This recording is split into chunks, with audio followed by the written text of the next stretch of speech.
चाय से लेकर शक्कर से लेकर या मतलब डेली जरूरत की जो चीजें हैं वो भी बाहर के जो लोग हैं वो यहाँ आके फैक्ट्रियाँ डाल के अपना ब्रांड स्थापित करके हमारे घरों में भेज रहे हैं, 2 पैसे कमा रहे हैं।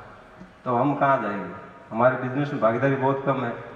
फिर सरकारी नौकरी है, बस वही है इंसान, तो वही है सब कुछ देवता, बाकी के लोग तो कुछ है नहीं, कुछ इज्जत ही नहीं है। आज ये हालत हो गई है, जिसकी सरकारी नौकरी नहीं लगी हुई है और जिसकी शादी भी नहीं हो रखी, उसको गांव छोड़ के बाहर रहना पड़ता है, जयपुर जोधपुर रह के तैयारी करनी पड़ती है।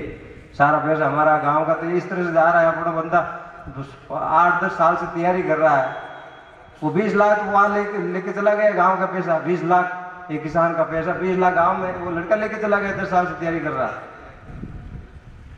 और बाकी जो पढ़ाई के लिए परिवेश होना चाहिए वो कि हम गांव में दे नहीं सकते क्या? हम इतने कमजोर हैं, नालायक की समझो ना, कि हम वो परिवेश नहीं दे पा रहे अपने बच्चों को हमारे। तो ये सब चीजें हैं। मैं ये कह रहा था कि हमारी अच्छी संगत, अच्छे बड़े लोगों के साथ उठते बैठते हैं, अच्छे विचार मिलते हैं तो हमारा कॉन्फिडेंस अप होता है। इसलिए मैं ये कह रहा था, मेरा कोई वजूद नहीं है अगर सामाजिक दृष्टि से देखूं तो कोई सरकारी नौकरी नहीं है, ठीक है, बड़ी कोई गाड़ी है, फॉर्च्यूनर वगैरह भी नहीं है, और दारू या डोडा इस तरह का काम भी अपने पास है नहीं। तो जैसी सोच बनी है समाज में उस दृष्टि से मेरा कोई वजूद नहीं है, लेकिन मेरा कॉन्फिडेंस अप है। वो संस्कार शिविर में जो अच्छी हमें संगत मिली और उससे हमारे जीवन का मतलब ये समझो कि हम बहुत गलत दिशा में पता नहीं किस अंधेरे में चले जाते हैं अगर अच्छे लोगों के बीच हम नहीं आते। तो आज विवेक का या बुद्धि का इतना विकास तो है आप लोगों की संगत से कि हम ये सोच सकते हैं हमारा दुश्मन कौन है, हमारा दोस्त कौन है, बस इतना तो हमें समझ आ गई है।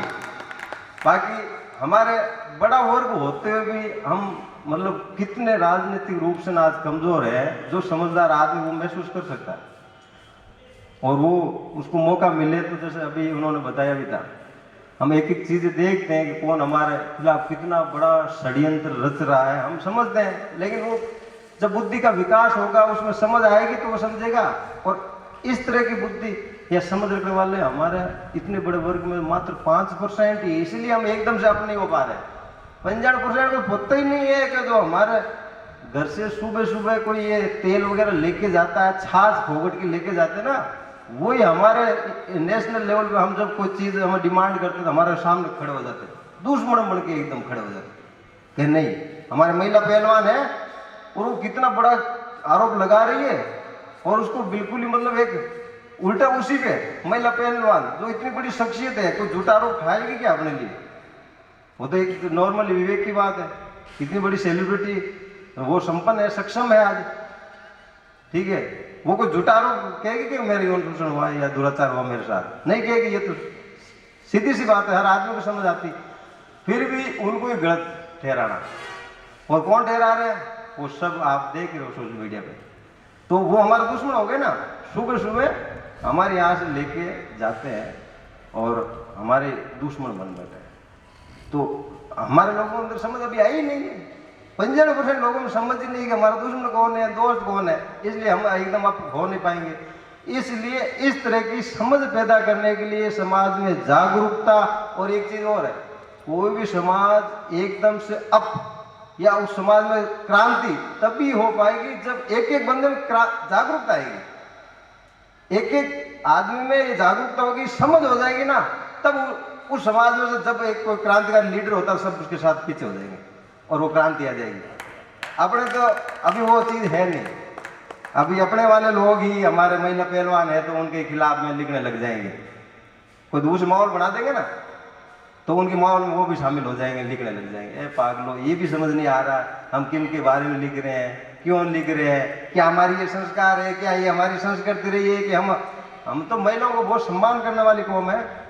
हमारे घरों में कितना सम्मान होता है, मतलब हमारी महिला के सामने कोई नजर भी रख दे तो बहुत मतलब ऐसे खून खोल उठता है, इतनी इज्जतदार कौम है हमारी।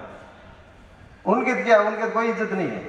वो जो हमारे एंटी है वो कोई नहीं है, वो तो एज ए बिजनेस प्रोफेशनल 2 पैसे कमाने के लिए भी सब कुछ स्वीकार कर लेते हैं, सहमति से सब कुछ उनके हो जाता है। लेकिन हमारे यहाँ ऐसा थोड़ी है। तो वो चीज है, वो तैयारी तो कुछ भी नहीं थी, लेकिन फिर भी मंच मिल गया और कुछ जिम्मेदारी से बोला हूँ, कोई गलती हो माफ करना। मैं परिचय के तौर पे बता दूं, काफ़ी कुछ लोग अपने सज्जनों को पता है। आप रामनारायण जी वैसे के सपूत हैं। बहुत धन्यवाद भाई विश्वेंद्र। हालांकि ये मानते हैं कि परिचय बहुत छोटा है कि रामनारायण जी के सुपुत्र हैं, क्योंकि ये भी लीक छोड़ जो कह रहे हैं ना, लीक पे नहीं चलना, शायर सिंह और सपूत तीन लोग कभी लीक पे नहीं चलते। भाई विश्वेंद्र ने भी तय कर लिया है कि जहाँ लीक सब चले वहाँ हम नहीं चले। तो इन्होंने अपने स्वरोज, जैसे हमने DS5 का एक बीच में है शिक्षा, संस्कार और स्वरोज का, इन्होंने इस फील्ड में अपनी एक्सपर्टीज हासिल करने के लिए एक कदम बढ़ा लिया। मुझे उम्मीद है कि राजस्थान में बहुत जल्द ही इस क्षेत्र में उन युवाओं को एक नई जो है एनर्जी के साथ, एक नए गाइडेंस के साथ में ये जो रोजगार का हमारा एक कंसेप्ट है उसके ऊपर भाई का बहुत अच्छा योगदान होगा। इससे हम विश्वास करते हैं विश्वेंद्र चौधरी का कि छोटे छोटे फील्ड में अपने चाहे ऑनलाइन बिजनेस हो, ऑफलाइन बिजनेस हो, एक जो ब्रांड बन रहा है, जैसे सौम्य एक रामनारायण जी ब्रांड है, चाहे कोई ऑर्गेनाइजेशन कोई भी हो, चाहे प्रोग्राम कैसा ही हो, इनका नाम अगर जुड़ गया है तो